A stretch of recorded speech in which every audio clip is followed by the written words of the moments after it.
Okay, and so we're back again. Thankfully, after the last session, I was able to actually recover everything. It was not Core Gadget that was causing the problem, but apparently OBS Studio, because it has to capture the desktop of the iPad. At some point, it froze up. I don't know if it's because I was having some internet connection issues at the time, and it may have locked up a different app. Who knows? Whatever. Thankfully, did not lose the project. Didn't lose all that progress. So we can kind of get right back into it. So here's our whole song. I'm not going to put my face up on screen so you can actually get a whole view here.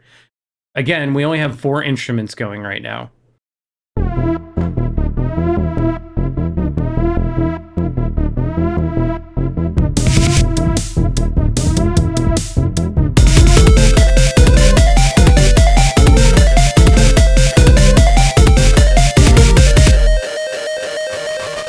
So that distortion and delay comes because PCM synthesizer.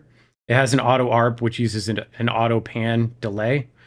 Then we added a bit crusher effect as well as a saturator. So it tends to carry the notes a little bit further than the measure that they were played in. Create a new measure. And let's just hear how long that'll delay for.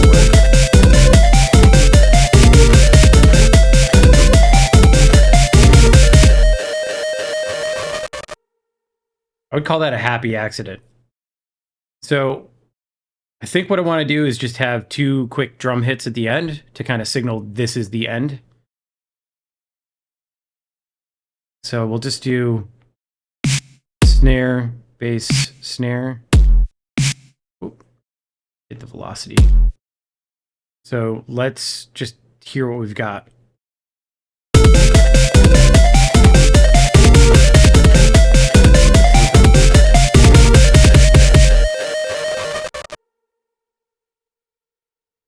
I kind of want that to carry out a little bit longer than that. So one quick trick I can do is make the drums 2 bars worth of drums, even though I'm only doing those 3 hits. So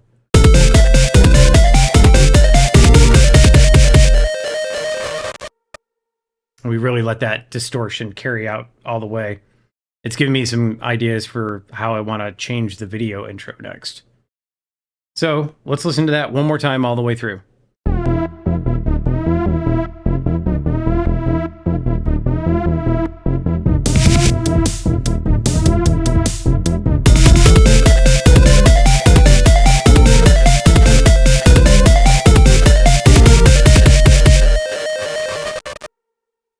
I'm going to stick with that for now. It's a little bit, it makes me uneasy because I want everything to be even. You know, I want to kind of have 4 measures before it goes dut, dut, dut.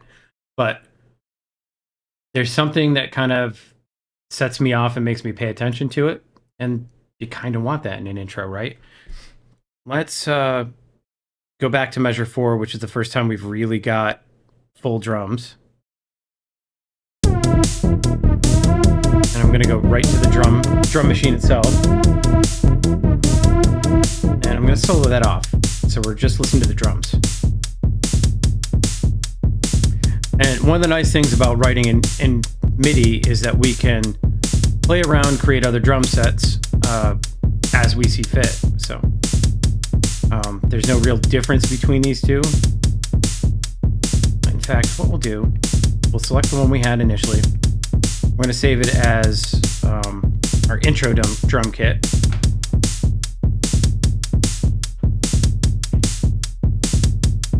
An intro, we gotta scream it, right? Caps lock, cruise control for cool.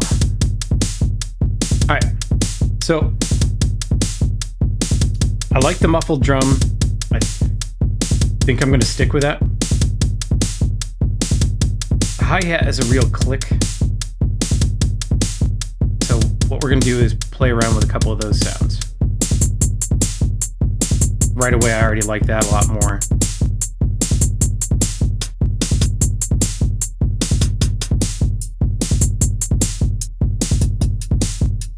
With the bright one. Now, do I want to play with the snare? So we've got the snare on 03, and we've actually got kind of a mixture. what you're seeing is 04 lines up with the 4th drum track. 03 lines up with the snare that we're on right now. So if I move this one, this is the one that's going to change.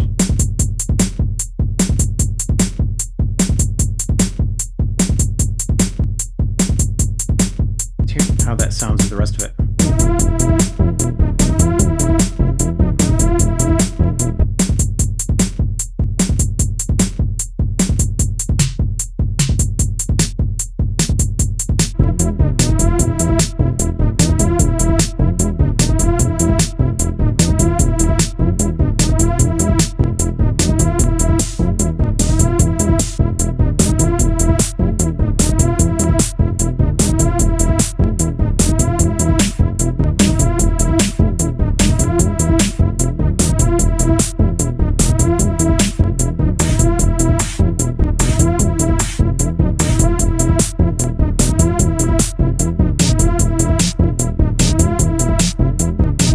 I think I like that. It's funny because to me that sounds a little more lo-fi than the actual lo-fi snare, but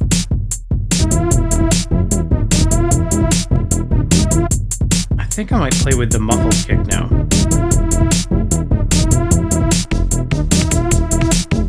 Ooh, I like that already. And yeah, it does sound kind of cheesy, but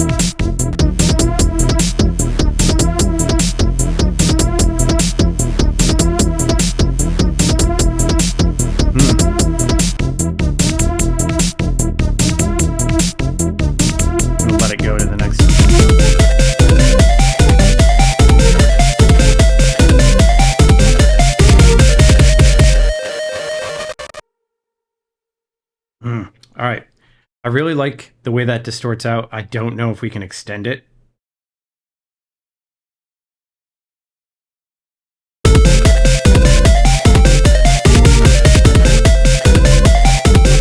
down to this auto pan.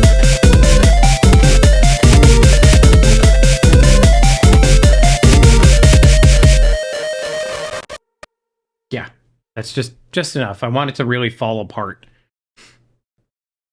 All right, I'm really liking that drum sound. I want to hear it from kind of coming in, so. All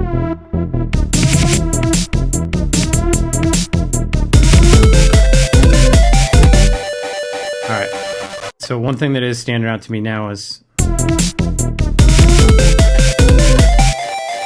I don't like how round and low the really decimating bass drum is.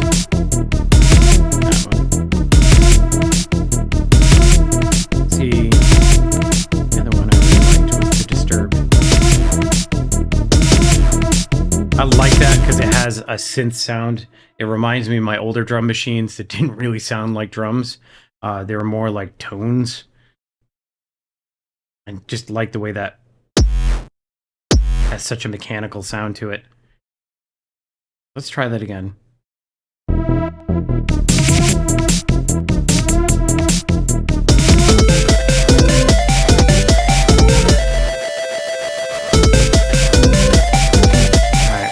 No, it's a little too much. It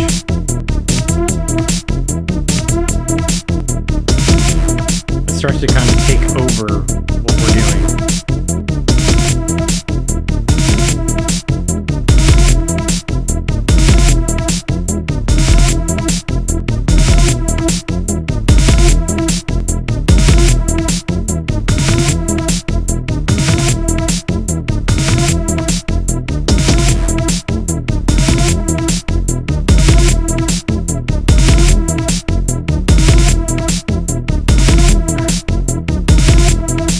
So one other thing I want to do, because I kind of like that sound, I think I'm going to stick with that original bass drum, is that in that final build-up, we were using an open hat to try and build a little bit of tension.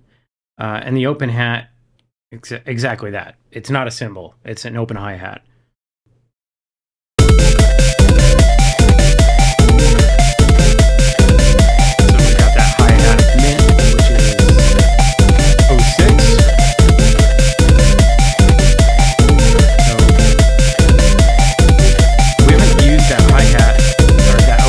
Sound for the distortion to end.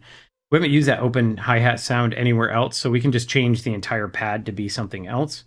Since I'm looking for more of a cymbal anyways, let's start right at cymbals.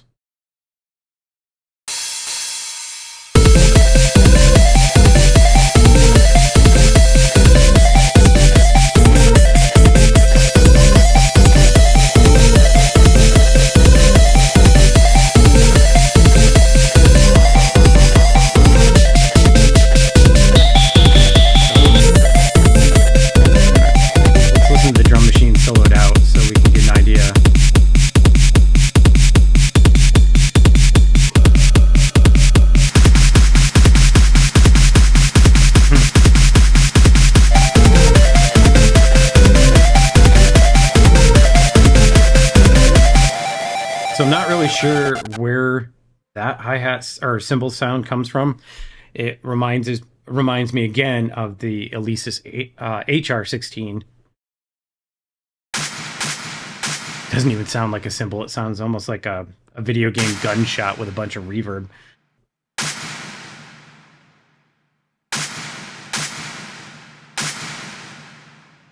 Kind of like it though. It did add something. Let's listen to that again.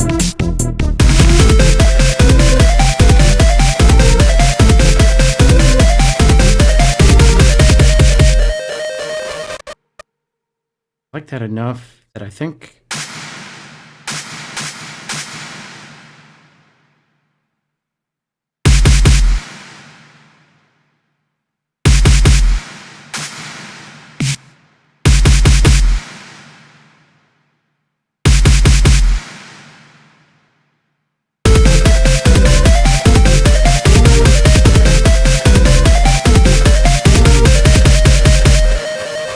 four is too many. Honestly, 3 might be too many. You can see this makes it a lot easier to kind of run back and forth, play with your ideas. As a guitar player, it's taken a long time to kind of get used to writing this way. And I still don't write everything this way. If I want to try something different, I force myself into doing something that I'm just not used to doing. But it's a nice tool for picking arrangements. One of the things I do like about this app is that I can live record some stuff in here. It has effects pedals for bass and guitar. They're not necessarily that great, but for demoing, they work fine. And in fact, in the next video, maybe that's what we'll do is we'll play around with adding some real bass and some real guitar. For now, let's see if we can't just get this ending to a place where I really like it. So.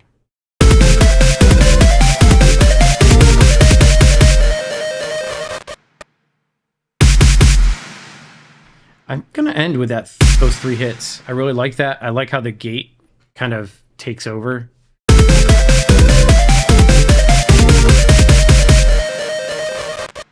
Almost want to do a rim shot type drum towards the end. Go, ba-ba.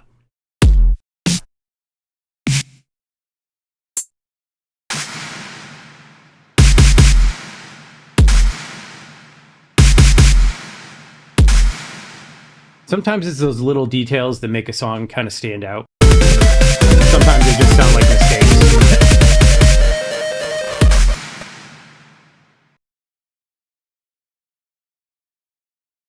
So now, let's remove that out. Stick with what we've got. So one other thing I'd like to do is just build out kind of the atmosphere of the song a little bit more. And I think how we're going to do that is we're going to look at this Brussels synth. Let me expand these up. I'm just going to duplicate the entire channel of the Brussels synth and play around with some other instruments that might work with it. So I said already, it sounds kind of like a warped brass section to me. So maybe let's go in and change this synth to a PCM synth as well. Of course, it defaults to a piano. Go to brass.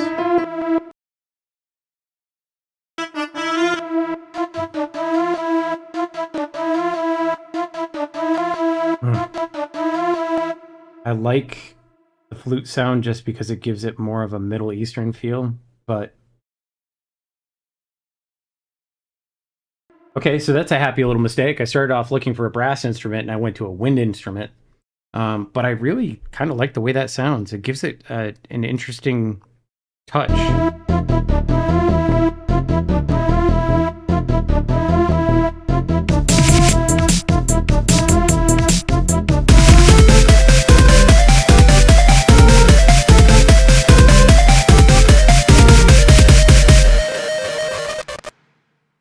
Really liking the feel of it. It feels odd still. I still want to do 4 bars of this ending.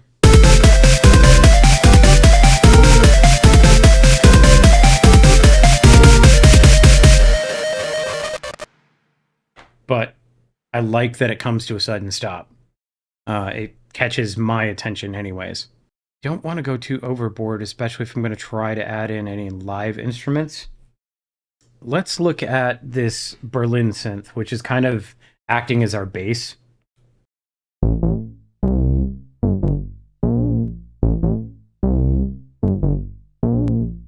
I'm going to do the same thing I did with the Brussels synth. I'm going to duplicate it out so that I can kind of change the instrument or possibly layer it to make this one sound more aggressive. So that's it doubled up already. Let's try and do a change really quick.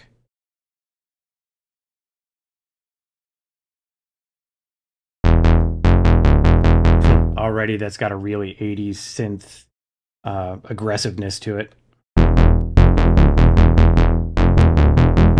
That's pretty aggressive. I kind of like that. I'm gonna take a little bit. Let's see. I don't know if you can hear that. It's kind of phasing between each other.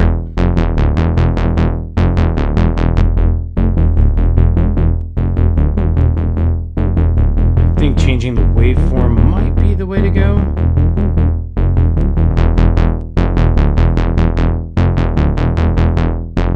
Not sure if I'd want that all the way through or not.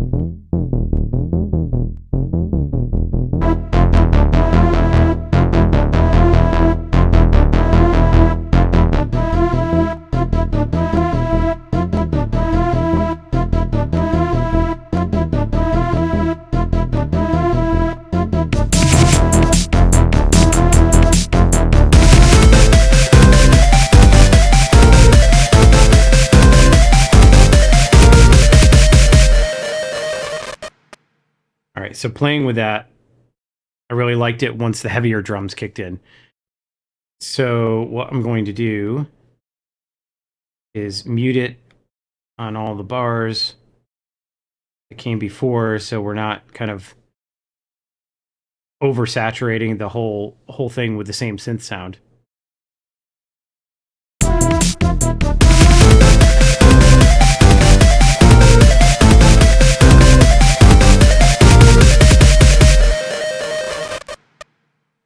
I like that. So I'm going to save this before any of my changes get lost.